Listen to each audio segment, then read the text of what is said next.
भगवान के लिए हम पर दया करिए। हम लोग अपनी झोपड़ी को छोड़कर कहाँ जाएंगे?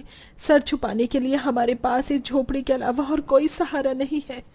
अरे तुम जैसे गरीबों को अच्छे से जानता हूँ, जहाँ जगह मिली नहीं वहीं झोपड़पट्टी बनाकर रहने लगते हो। ये जगह तुम्हारे बाप की नहीं, सरकार की है। अगर आधे घंटे में तुम लोगों ने अपनी ये झोपड़ी खाली नहीं की तो बुलडोजर बुलवाकर तुम्हारी आंखों के सामने तुम्हारी झोपड़ी तोड़ दूंगा।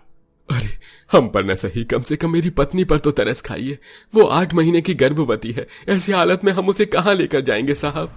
पूरा परिवार उस सरकारी कर्मचारियों के सामने काफी गिड़गिड़ाता है, लेकिन वो उनकी एक नहीं सुनता, जिसके चलते अब पूरे परिवार को अपनी छोटी सी झोपड़ी खाली करके जाना पड़ता है। हम भाभी को ऐसी हालत में लेकर कहाँ जाएंगे? भाभी की कहीं तबीयत खराब हो गई तो? शुभ शुभ बोलो भूमि, ऐसा नहीं होगा। माँ, आप वैशाली को लेकर इस पेड़ के नीचे बैठ जाइए जब तक मैं और बाबा कहीं किराए का मकान ढूंढते हैं। अर्जित अपने पिता रितेश के साथ कई जगह पर किराए का घर ढूंढता है, लेकिन हर जगह किराए काफी ज्यादा महंगा होता है, जिसके चलते दोनों बाप बेटे निराश होकर वापस उसी पेड़ के नीचे आ जाते हैं और ऐसे ही शाम हो जाती है। माँ, बहुत भूख लग रही है, पेट में दर्द हो रहा है। भूख तो वैशाली बहू को भी लग रही होगी, उसके पेट में एक नन्ही सी जान है।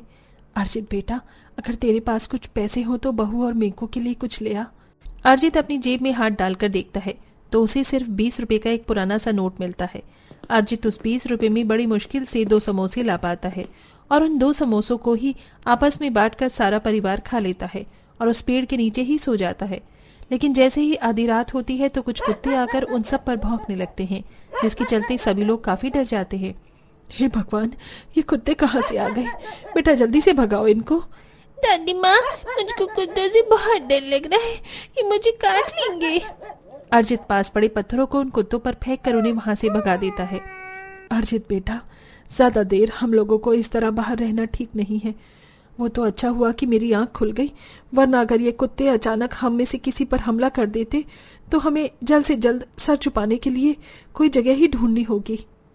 पूरा परिवार बड़ी मुश्किल से उस अंधेरी रात को काटता है। अगले दिन उजाला होते ही सभी लोग फिर से सर छुपाने के लिए जगह ढूंढने के लिए निकल जाते हैं। काफी देर चलने के बाद अचानक वैशाली की एक बंद रेलवे स्टेशन पर नजर पड़ती है। उस रेलवे स्टेशन के ट्रैक पर काफी सारी पुरानी ट्रेन्स खड़ी होती हैं, जिन्हें देखकर वैशाली, वो देखिए, उस ट्रैक पर कितनी सारी खाली ट्रेन खड़ी हैं। माँ जी, क्यों ना हम सब इनमें से किसी ट्रेन के अंदर ही बसेरा कर लें। लेकिन भाभी, अगर फिर से कोई सरकारी कर्मचारी आ गया तो वो हमें यहाँ से भी जाना होगा। फिर जब आएगा तब की तब देखी जाएगी। मैं भी देखती हूँ कि दुर्गा मैया हमसे और कितनी परीक्षा लेती हैं। पूरा परिवार खड़ी हुई ढेर सारी ट्रेनों से एक ट्रेन की बोगी के अंदर चला जाता है और उसी के अंदर ही अब अपना सारा बचा कुचा सामान रख सभी लोग रहने लगते हैं। और ऐसे ही 3-4 दिन गुजर जाते हैं और आज से नवरात्रि के व्रत शुरू होते हैं। वैशाली अपने साथ लाई हुई छोटी सी दुर्गा माता की तस्वीर बोगी में एक साफ जगह पर रखकर उनकी पूजा करती है और साथ ही अब नवरात्रि के व्रत भी रखती है। वैशाली बहू, तू क्यों नवरात्रि के व्रत रख रही है? ऐसी हालत में वैसे ही तुझे कुछ खाने को नहीं मिलता है, ऊपर से तू व्रत रखकर अपनी हालत और खराब कर लेगी। मैं हर साल दुर्गा मैया की व्रत रखती हूँ और लगातार करती ही आ रही हूँ, तो इस साल कैसी न रखती।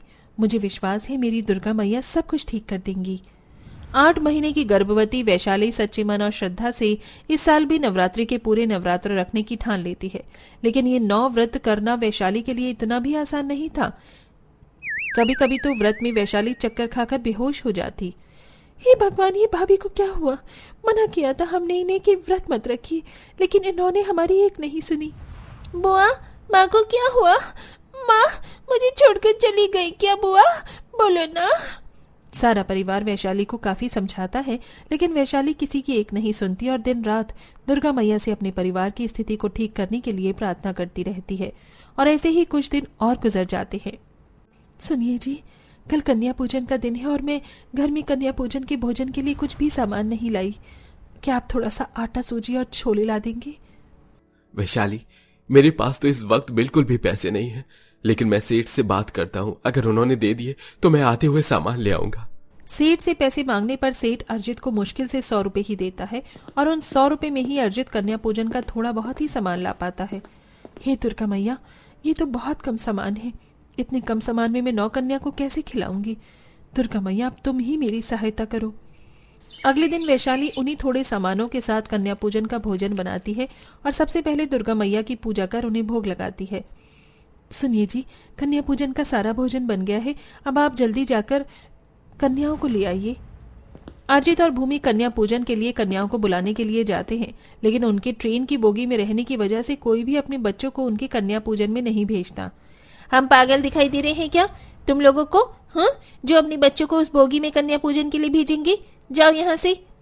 कन्याओं के ना मिलने की वजह से पूरा परिवार काफी ज्यादा परेशान होता है कि तभी उनकी परेशानी को और बढ़ाने के लिए सरकारी कर्मचारी इनकी बोगी में आता है। अरे ये क्या तुम्हारे बाप की बोगी है जो आराम से बोगी में अपना बसेरा करके रह रहे हो? चलो निकलो यहाँ से। थोड़ी देर की मोहलत दे दीजिए, आज मेरे घर पर कन्या पूजन है। कन्या को भोजन करवाने के बाद हम यहाँ से चले जाएंगे। अरे कौन तुम्हारी इस बोगी के अंदर कन्या पूजन के लिए अपने बच्चों को भेजेगा? मुझे क्या पागल समझ रखा है? निकलो यहाँ से। वो सरकारी कर्मचारी इतना बोलता ही है कि तभी वहां पर छोटी छोटी 9 बच्चियां आती हैं। हम तुम्हारे यहाँ कन्या पूजन के लिए आई हैं, क्या तुम हमें अंदर नहीं बुलाओगी? 9 कन्याओं को देख वैशाली और उसका परिवार काफी खुश होता है। वैशाली एक एक कर सभी कन्याओं को ले जाने लगती है, जिसे देख वो सरकारी कर्मचारी वैशाली को रोकते हुए कहता है, मैंने कहा ना तुम लोग ये बोगी खाली करो, नहीं होगी कोई कन्या पूजन। सरकारी कर्मचारी की बात सुन वो 9 कन्याएं उस सरकारी कर्मचारी को घूर कर देखने लगती हैं और अचानक उस सरकारी कर्मचारी बिना कुछ कहे वहां से चला जाता है, जिसे देख वैशाली उसके परिवार को काफी हैरानी होती है और साथ में खुशी भी होती है। वैशाली सभी कन्याओं को अपने ट्रेन घर के अंदर ले आकर बैठा देती है और एक एक कर सभी कन्याओं को भोजन परोसने लगती है। वैशाली ने बहुत थोड़ा सा ही भोजन बनाया होता है, लेकिन कन्याओं के बार बार मांगने पर भी वो भोजन खत्म नहीं होता। अभी तो इस बर्तन में बिल्कुल थोड़ा सा हलवा बचा था और अब ये बर्तन दोबारा हलवे से भर गया।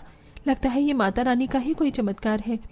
वैशाली सभी कन्याओं को अच्छे से भोजन करवाती है और भोजन करने के बाद एक एक कर उन सभी के पैर छू कर उनसे आशीर्वाद लेने लगती है। हे 9 कन्या, तुम तो साक्षात 9 देवियों का ही रूप हो। मेरे परिवार पर बहुत आपदा आ रखी है, इस आपदा को खत्म कर दो देवी मैया। आप तो अपने बच्चों के साथ कभी कोई अन्याय नहीं करती, न ही उन्हें दुख देती हो। मैया रानी, अब तो अपनी कृपा दृष्टि हम सब पर डालो। वैशाली उन 9 कन्याओं के सामने ही हाथ जोड़कर रोते हुए प्रार्थना करने लगती है कि तभी अचानक वो मामूली सी 9 कन्याएं 9 देवियों के रूप में बदल जाती हैं। वैशाली और उसके परिवार के सामने साक्षात माता शैलपुत्री, ब्रह्मचारिणी, चंद्रघंटा, कूष्मांडा, स्कंद माता, कांत्यायनी, कालरात्रि, महागौरी और सिद्धिदात्री प्रकट होती हैं। मैया, मुझे तो अपनी आंखों पर यकीन नहीं हो रहा है कि आप साक्षात मेरे सामने हैं। मैया, अगर मुझसे कन्या पूजन में कोई भूल हो गई हो तो मुझे क्षमा कर दीजिए माँ। नहीं वैशाली, तुमसे कोई भूल नहीं हुई है, बल्कि तुमने तो एक सच्चे भक्त की तरह इस नवरात्रि के सारे व्रत रखे और सच्चे दिल से कन्या पूजन की। तुमने आज तक अपने परिवार के साथ काफी दुख सहे हैं। कदम कदम पर तुम्हें और तुम्हारे परिवार को काफी परीक्षाएं भी देनी पड़ी है, लेकिन अब और नहीं। अब वो समय आ चुका है जब तुम्हारे और तुम्हारे परिवार के सारे संकट हमेशा के लिए दूर हो सके। हम 9 देवियों का आशीर्वाद तुम पर और तुम्हारे परिवार पर सदैव है। सारी 9 देवियां वैशाली और उसके परिवार को आशीर्वाद देती हैं। साथ ही उनकी छोटी सी ट्रेन बोगी को सोने, चांदी, हीरे, जवाहरात, धन दौलत से भर देती हैं, जिससे अब वैशाली का परिवार सुख समृद्धि के साथ एक अच्छा जीवन जीता है। और 1 महीने बाद वैशाली एक सुंदर सी बेटी को जन्म देती है। साथ ही अब हर साल पूरा परिवार नवरात्रि बड़े धूमधाम से मनाता है और गरीब और जरूरतमंद लोगों की मदद भी करता है। वैसे अगर आप भी सच्ची भक्त हैं तो नवरात्रि में कौन से दिन कौन सी देवी की पूजा होती है, कमेंट में अपना जवाब जरूर दें।